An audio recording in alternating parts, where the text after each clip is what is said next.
Hello, Ouija. Will I enjoy this week's comic books? And is this video for kids?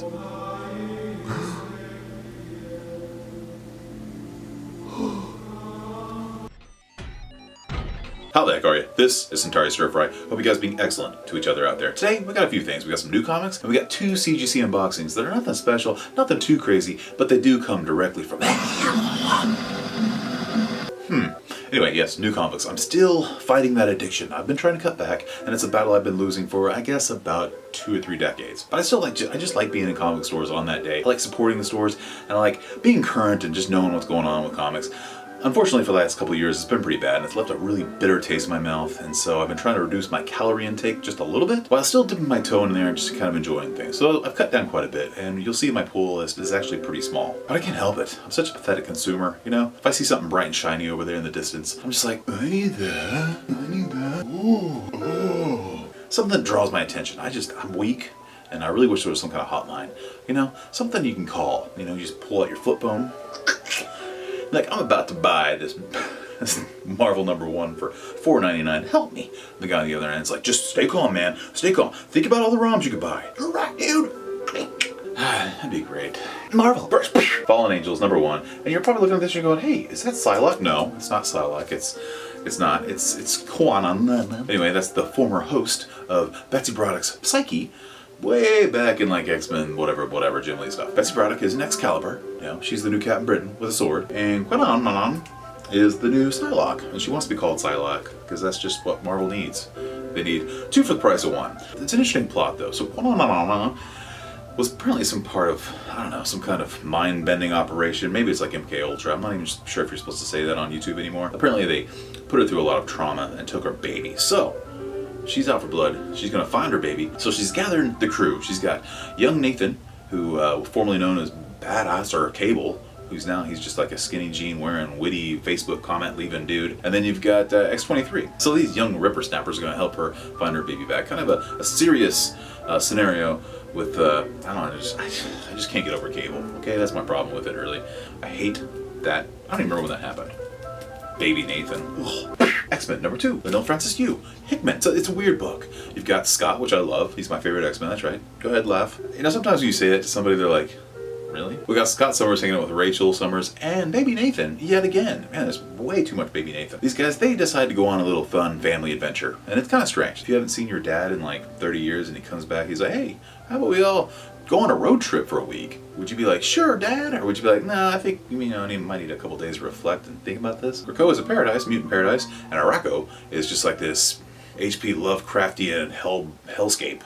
But for some reason, opposites attract, and those two landmasses just want to get it on. I kind of wonder where Jonathan Hickman, what he does on the weekends. He's got a very, very strange mind. X-Force #1.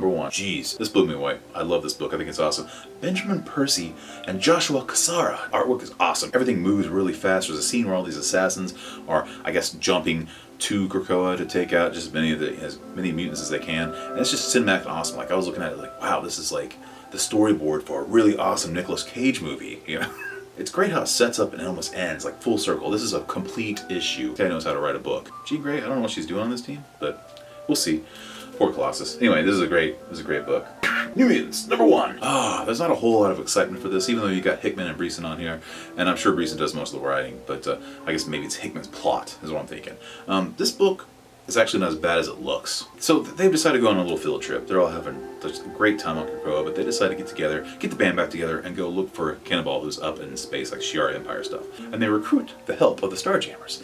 So you got Corsair and the Starjammers, and they're all going to give them a lift, even though they don't really want to. They're reluctant, but they do, because Sunspot's got whiskey.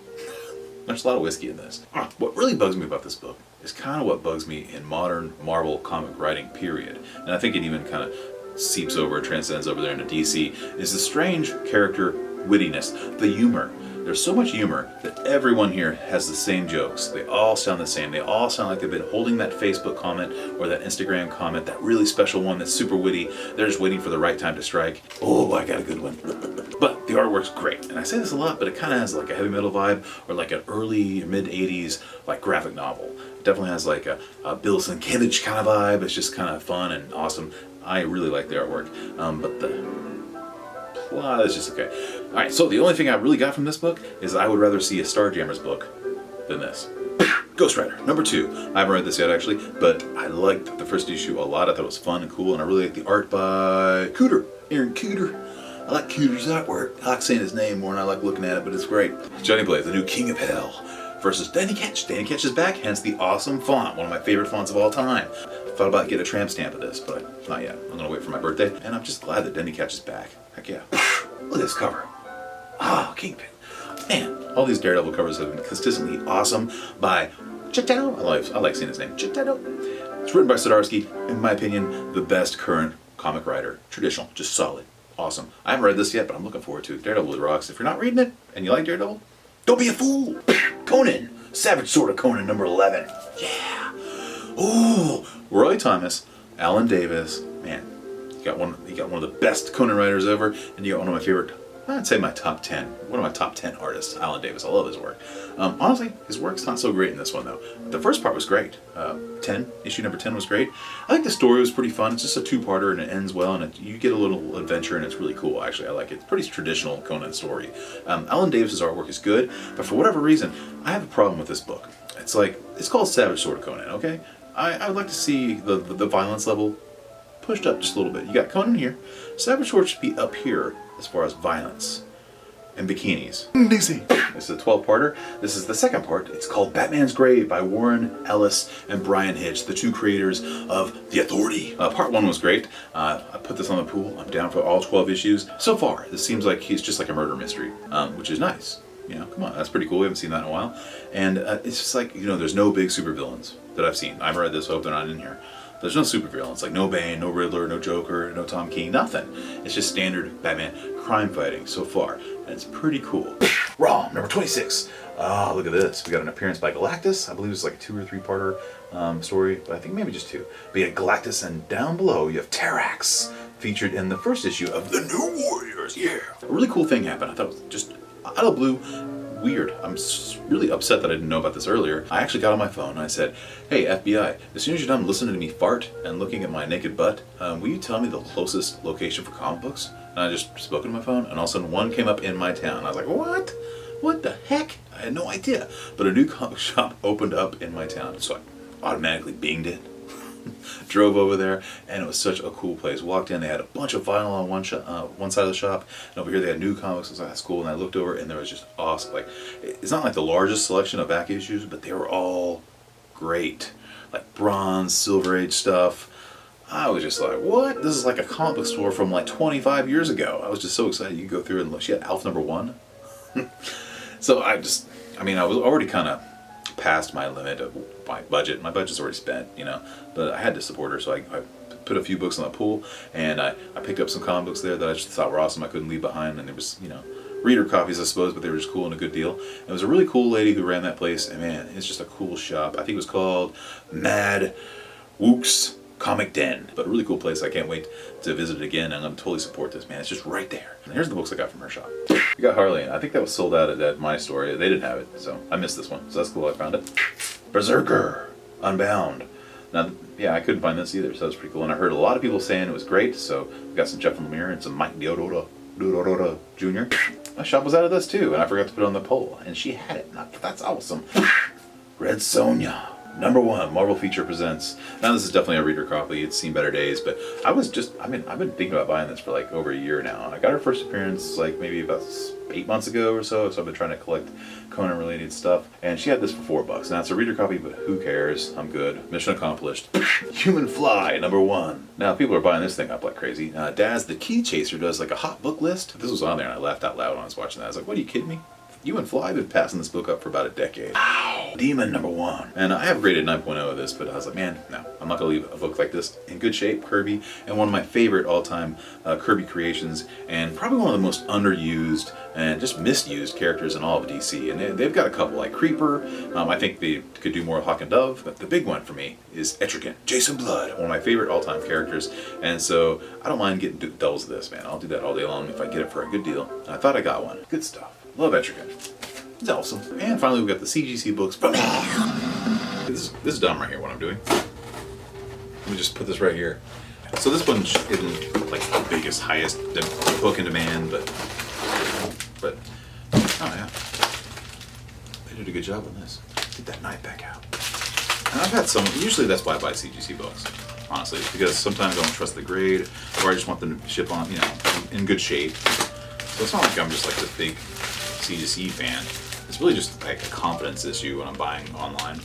That's really all it is. It really just comes down to faith in humanity. Anyway, this is what I picked up. Son of Satan, #1. Oh, Son of Satan, #1. Here's what I'm thinking. I'm thinking in the future, and here's a spec.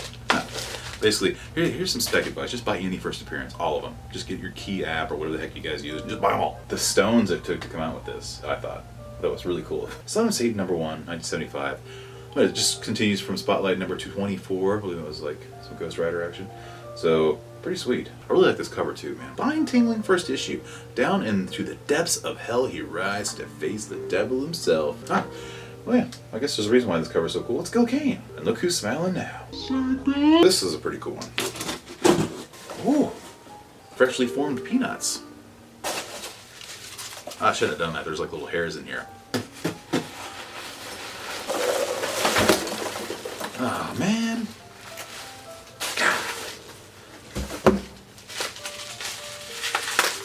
Thanks for the effort, buddy. Man, I hate when they do that. It's going to take me days to clean that up, if I ever do. Here's what I picked up. Ghost Rider, #1, 1973. First appearance of Damien Hellstrom. Story continued from Marvel Spotlight 11. Is it another Gil Kane? No. Yeah, it is. It's another Gil Kane cover. That guy just killed it, didn't he? Ghost Rider #1. Looking good right there. Looking snazzy. Son of Satan #1 and Ghost Rider #1. I thought it was so cool. Come on, dude. Son of Satan? Ah, 8.5 white pages. Heck yeah. And a book that I've been eyeballing for a long time. I got his first appearance, but I had to have this bad boy. Ghost Rider #1. Another Gil Kane cover. He's smashing through the cops, trying to keep the man down. No way, pig. Sorry. I don't mean that. I would never say that out loud to an actual officer. Unless I was really, really drunk. On juice boxes? Alright, that's going to do it. Remember, I'm an idiot. Spay neuter your pets, and Magnew is right. We'll see you next time.